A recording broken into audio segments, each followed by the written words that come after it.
여기에 신문선 후보는 이날 취재진과 마주해 정몽규 후보는 애초에 자격이 없는 사람이라고 주장했습니다. 신 후보는 정몽규 후보가 협회 정관 제29조 제2항 7호의 후보 결격 사유에 해당한다고 봤습니다. 협회 정관에 따르면 사회적 무례의 협회나 대한체육회 및 그 회원단체로부터 징계는 받지 않았지만 임원의 결격 사유에 해당하는 유사 행위 등 그 밖에 적당하지 않은 사유가 있는 사람은 협회의 임원이 될 수 없다고 명시돼 있습니다. 신문선 후보는 정 후보가 문화체육관광부에서 발표한 협회 특정감사에서 중징계 문책 요구를 받았다는 사실을 짚으며 정 후보는 대한축구협회장 선거 후보자 자격이 없음을 스스로 인정하고 더 이상 회장 선거가 파행되지 않도록 결단 내려달라 요구한다. 협회는 중앙선관위 위탁이 되지 않는다면 선거가 투명하고 공정한 절차로 진행되도록 축구계가 인정하는 객관적이고 중립적인 인사들로 선관위를 재구성할 것을 요청한다라고 외쳤습니다. 한편 취재진 사이에선 김태규 대한배드민턴협회장도 사회적 무리로 인해 후보 결격자 판정을 받았다. 정몽규 회장에게도 같은 판정이 나와야 한다고 보는지라는 질문이 나왔습니다. 이에 신문선 후보는 국민들을 대상으로 누가 더 사회적 무리를 빚었나라는 여론조사를 해보자. 여론조사를 한다면 아마 정몽규 후보가 23배 정도 높을 것이다라고 꼬집었습니다. 또 신문선 후보는 만약 정몽규 회장이 당선된다면 문체부가 승인할까라고 되물으며 결국 검찰 수사 과정까지도 치닫지 않겠느냐라는 생각이다. 지난 12년 동안 협회를 이끌면서 작은 흠결이 있지만 명예스럽게 떠나는 모습도 기대하고 있다라고 전했습니다. 한편 신문선 후보는 허정무 후보와 마찬가지로 이번 선거를 중앙선거관리운영회에서 맡기를 희망하고 있습니다. 신 후보는 만약 중앙선거위에서 진행한다면 공정하고 투명한 선거가 진행될 수 있을 것이라고 내다봤다. 다만 위탁할 수 없는 돌발 상황이 발생한다면 어떻게 공정한 선거위를 새롭게 꾸밀지 검토 후 추가 입장을 밝히겠다고 예고했습니다. 여기에 대한축구협회가 신청한 특정감사 재심의가 기각됐습니다. 이에 따른 감사 후폭풍이 시작될 것으로 보입니다. 문화체육관광부는 2025년 1월 2일 대한축구협회가 신청한 특정감사 재심의에 대해 기각을 결정해 통지했다라고 밝혔습니다.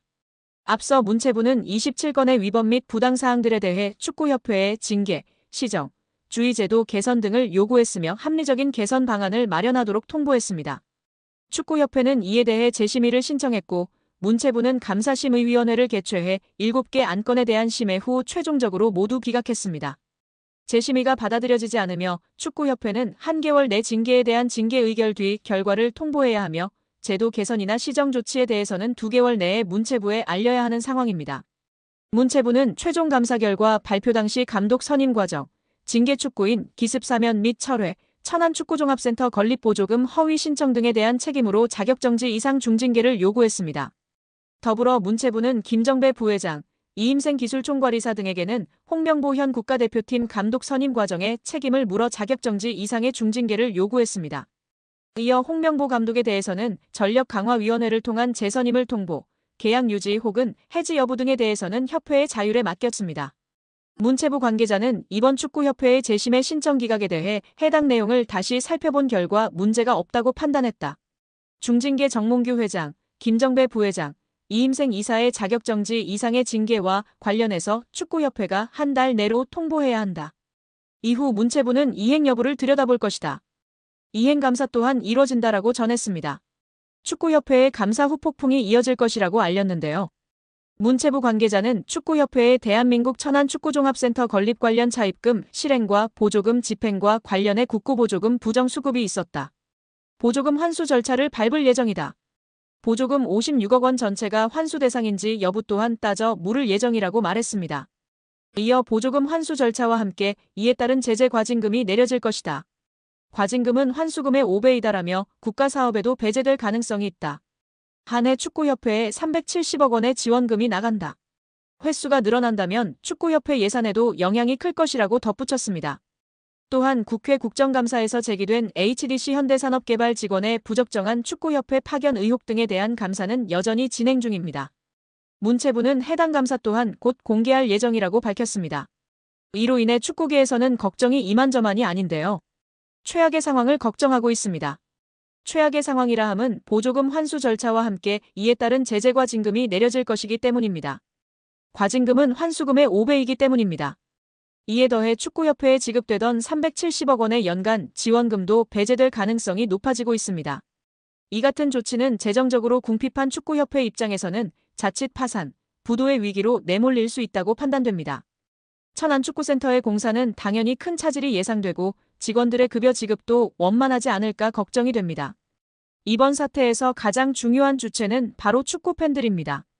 현재 한국 축구는 리그든 A매치든 큰 흥행을 이어가고 있습니다.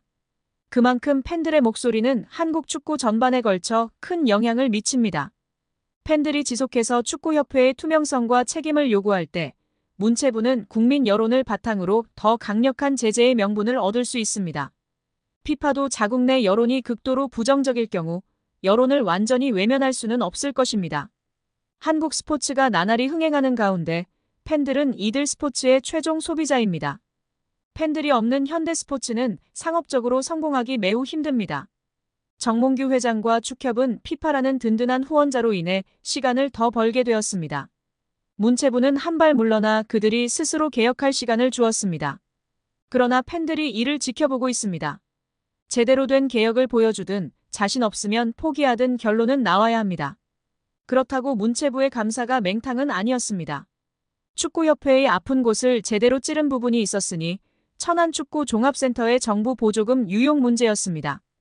축구협회는 2021년 7월 천안센터 스타디움 건립에 정부 보조금 약 56억 원을 신청했는데 사무공간이 없는 곳으로 신청한 초안과 달리 문체부와 협의 없이 사무공간 건물을 따로 짓는 것으로 추후 계획을 변경한 것으로 드러났습니다. 문체부는 축구협회가 굳고 보조금을 사실과 다르게 거짓으로 신청했다고 규정하고 보조금을 환수하는 것은 물론 보조금법에 따라 최대 5배의 과징금을 물릴 방침입니다.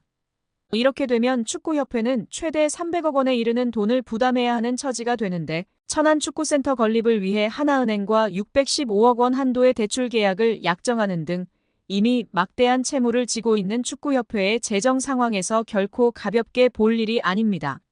정 회장이 남은 임기는 물론 사선 연임에 성공하더라도 큰 재정적 부담을 안은 채 축구협회를 운영해야 하는 상황에 몰리게 됩니다. 문체부 고위 관계자는 아직 굳고 보조금 관련 어느 정도 과징금이 책정되는지 정확히 결정된 것은 없다. 원금 56억 원 전체를 환수할지 여부부터 심의해야 하는 상황이다라며 과징금의 정확한 규모에 대해서는 여지를 남겼다. 다만 정몽규 회장이 정부의 징계 조치에도 불구하고 사선 도전을 강행한다면 이른바 괘씸죄를 적용해 액수는 커질 수 있다는 전망도 나오고 있습니다. 여기에 펩 과르디올라 감독도 칭찬을 아끼지 않았는데요. 지난 챔스 경기 후 그는 PSG가 더 나았다. 가짜 9번으로 뛴 미드필더 선수가 한 명 더 많았고 그를 압박하기 어려웠다. 나는 PSG에 많은 공을 돌린다. PSG는 환상적이고 뛰어난 팀이다. 그리고 아주 좋은 수비수들도 있다. 엘리케에게 축하를 보낸다고 소감을 전했습니다. 확실히 팀 내에서 자리를 잡은 이강인입니다. 프랑스 매체 르텐스포르트는 이강인은 루이스 엘리케 감독이 높이 평가하는 선수로 자리매김했다라면서 이강인은 가짜 9번 역할을 소화하며 과르디올라로부터 칭찬을 받기도 했다고 언급했습니다. 이어 프랑스 대표로 활약했던 샤르보니는 이강인은 중요한 선수다. 매우 중요하다. 그는 미친 활약을 해낸다. 첫 번째 시도와 수많은 움직임을 없애버린다. 그런 사람이 필요하다. 엘리케 감독이 이강인을 이 자리에 기용하는 이유를 알겠다. 그런 미친 선수가 필요하다라며 칭찬했습니다.